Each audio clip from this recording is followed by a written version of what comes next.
Contrôle de routine sur la route qui mène des provinces du sud de l'Afghanistan à la ville de Herat à l'ouest du pays. Une région habituellement calme, troublée depuis peu par des incidents sporadiques. L'offensive menée par les troupes de la coalition contre les talibans dans le sud du pays pousse une partie des insurgés vers le nord. Le checkpoint est là pour empêcher les insurgés d'entrer dans Herat et pour éviter qu'ils fassent rentrer des explosifs, du matériel pour les attentats terroristes, les attaques suicides. Ces contrôles ont beaucoup amélioré la sécurité. Il y a quelques semaines, une attaque suicide contre une base de l'OTAN avait déclenché des combats entre forces afghanes et talibans. Mais cette province frontalière de l'Iran reste l'une des plus stables du pays.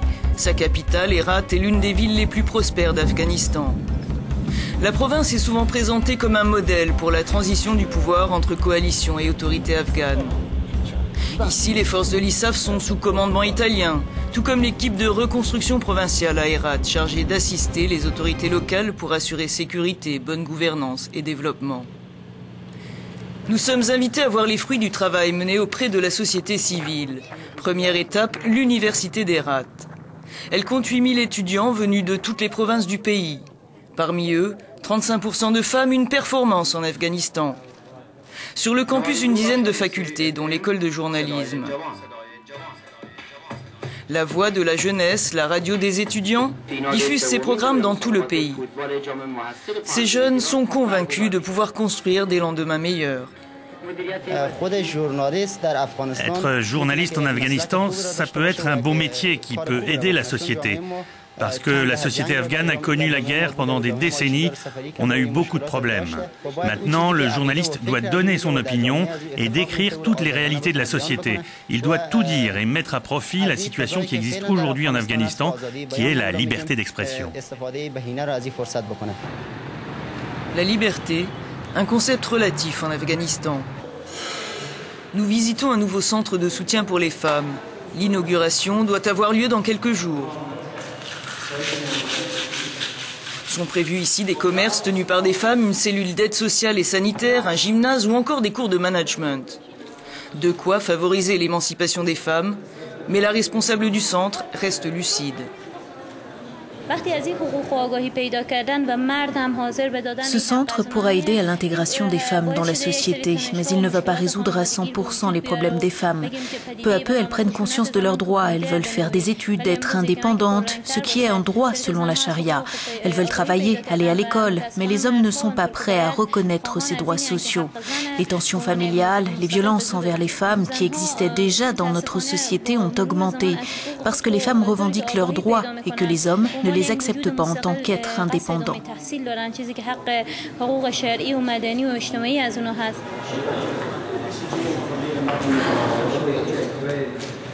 Faire évoluer les mentalités, un objectif qui devra sans doute attendre que l'on réponde à d'autres priorités.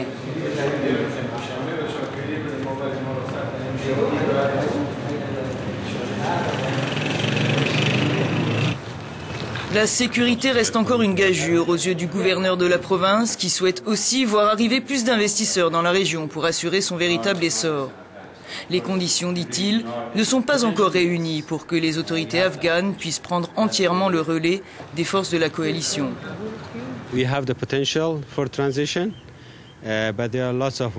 On a le potentiel pour assurer la transition, mais beaucoup reste à faire et à l'heure actuelle, nous ne sommes pas prêts. À l'avenir, si on fait ce qu'il faut, si on obtient plus de ressources, si on gère les problèmes de manière appropriée et coordonnée, alors ce sera possible.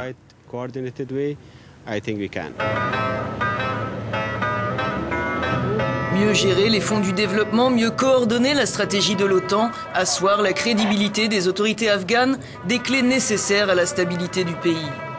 Essentiel aussi, nous dit-on, le processus de réconciliation engagé par le gouvernement avec ceux qui parmi les insurgés sont prêts à déposer les armes.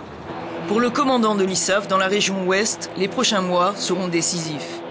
Je pense que l'hiver peut constituer un moment favorable pour travailler avant tout sur la réconciliation et la réintégration.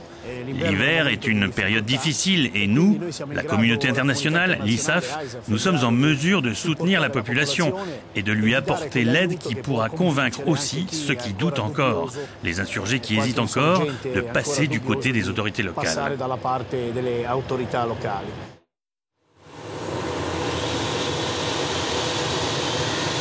Il est 6 h du matin sur la base aérienne d'Herat. Nous attendons l'hélicoptère qui va nous emmener à Balamurgab, au nord du pays, à la frontière avec le Turkménistan. Une zone de sécurité, dite bulle de sécurité, dont les habitants qui avaient fui les combats commencent à revenir pour retrouver une vie normale.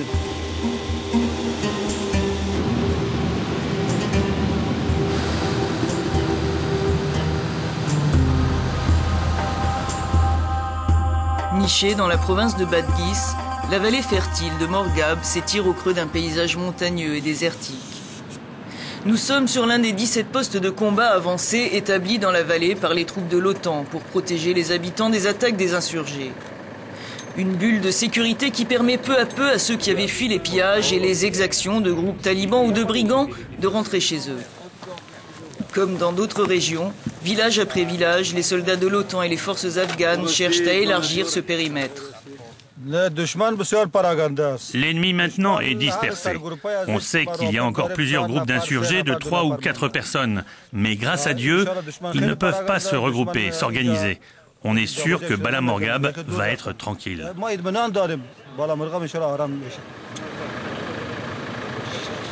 La situation est de nouveau paisible parce que la surveillance constante que mènent les forces de sécurité afghanes en collaboration avec nous a permis de garantir la vie, les mouvements, les échanges, l'économie dans cette partie du territoire.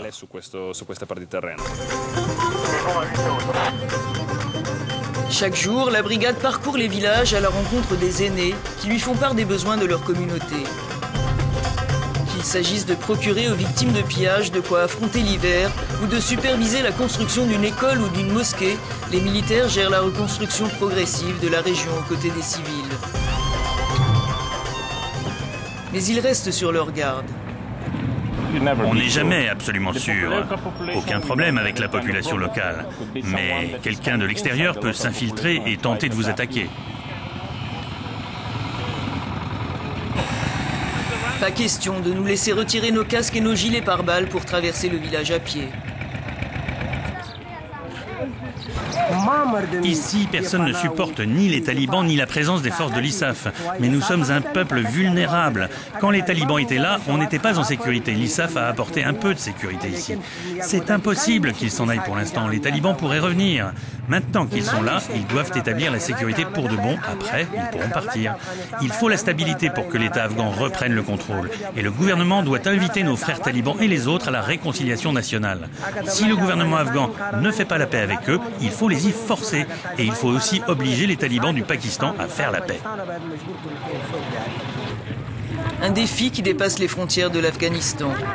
Mais ici, le temps presse pour offrir aux communautés de la vallée de Morgab, comme à d'autres, les garanties durables d'une vie meilleure et éviter que n'explosent les bulles de sécurité.